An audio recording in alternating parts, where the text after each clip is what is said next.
Let's all go to the lobby. Let's all go to the lobby. Let's all go to the lobby and have ourselves a drink.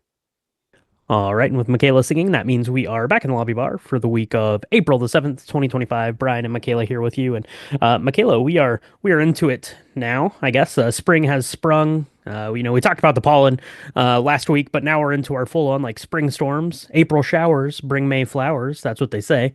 And we're currently in the midst of an April shower. So, when it's raining outside, when it's gloomy, when it's dark out like it was yesterday, a good idea is to get together with some friends and have a cocktail. That is a great idea. It's never a bad idea to get together with friends and have a cocktail.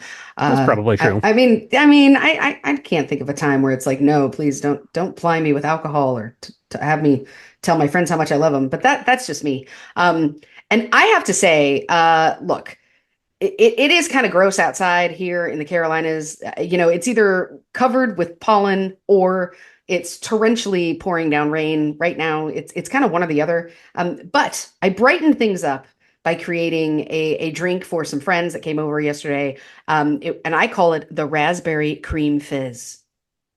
Okay, the raspberry cream fizz. Now that sounds very delicious and very sophisticated sounding. Raspberry cream fizz. Who doesn't love that? Sounds like a fancy tart you'd get in the streets of Paris. So this is certainly going to be of the highest of quality ingredients, Michaela. So tell everyone what is in a raspberry cream fizz. Well, like all good things, like all good cream puffs, it's all smoke and mirrors. What I did was I created I looked at my ingredients and I thought, ladies, what, because we had a lot of moms with us and I was like, what do we want? And they were like, something fruity, something sweet. And I was like, okay, what is the sweetest vodka I have? And sure enough, I still have quite a bit of a handle of Pinnacle's whipped cream vodka. And so then I was like, what could I add to this that's fruity and also sweet? I have a bottle of razzmatazz liqueur. So we put that Mm, together, hmm and hmm this is how we created this. Now, it is not as sophisticated. You could definitely liven this up. You could infuse some vodka with some like vanilla cream if you wanted. You could definitely do that. You could create, I don't know, I think Chambord is also raspberry flavored. hmm So you Yep. could you could make this very bougie if you wanted to. Or you could do it this way. This way got the job done for my friends. What I did was in a shaker tin with some ice, I added 1 ounce of razzmatazz liqueur, 1.5 ounces of Pinnacle whipped cream vodka, and I shook that around. And then I poured it into a rocks glass, and then I topped it. Now, I topped it with Sprite or seltzer. I gotta tell you, this is real sweet anyway. So if you love a sugar bomb, add some Sprite. If you don't, like me, add some seltzer. It's still gonna be sweet, but it will not like give you a sugar induced coma the way that the regular Sprite one will. I gotta say, this was a huge hit though, Brian. The girls Okay. loved it. I loved it. I got asked to make seconds and thirds. Um, yeah, it did the job. I did the very opposite yesterday, Michaela. I used that gin that you bought me to make myself a very dry martini, which is quite the opposite here, I feel, of the raspberry cream fizz you were putting together. And yeah, you could do this a little bit higher end, like if you have Chambord on hand as opposed to razzmatazz. You could buy a bottle of Chambord, or you could buy like 15 bottles of razzmatazz, so your mileage may vary there. The whipped cream vodka, I don't know. I don't know if that's my jam or not. I would maybe use I don't know, like you could use like a higher end, maybe like a Sky vodka, like a vanilla or something like Mhm. that, which would get you there. And that would be, kind of the same flavor profiles, but not quite as sweet. So it's really going to kind of depend on what you want to do with it. And, obviously, your group of friends, will have their own taste buds and things. So you can certainly play around with that. But this is a really easy cocktail. Those ingredients right there are very inexpensive. So it's going to do well to please the crowd and please the pocketbook as well. So that is a good one. Raspberry Cream Fizz. Check that out. And let us know what you think about that. If you're checking anything else out this week, Michaela, it's probably a Minecraft movie. $157 million, making it the top grossing video game opening weekend of all time to beat Super Mario Brothers opening weekend. And that film, as we know, went on to gross, I believe, over $1 billion. It did really well. We'll have to see if a Minecraft movie has quite the same legs as Mario does. I'm not 100% sure on that, but we're going to be talking all about that here in the main show this week. But Michaela, Minecraft movie. You don't want to get into too many of the deets here on this one because we're going to be chatting about it at length. But any key takeaways from our night at the movie theater? I think the key takeaway is that I'm old and I probably needed to play the video game at least once before seeing the movie. So folks out there, at least, crack a YouTube channel. Go to, Yeah. learn a little bit about it because I did not know enough about it. But yeah, it's a good time. Everybody should go see it. Everyone should go see it, and everyone did go see it. As I said, $157 million to lead the way. A Working Man, The Chosen Last Supper Part 2, Snow White, and A Woman in the Yard round out the rest of the top five there.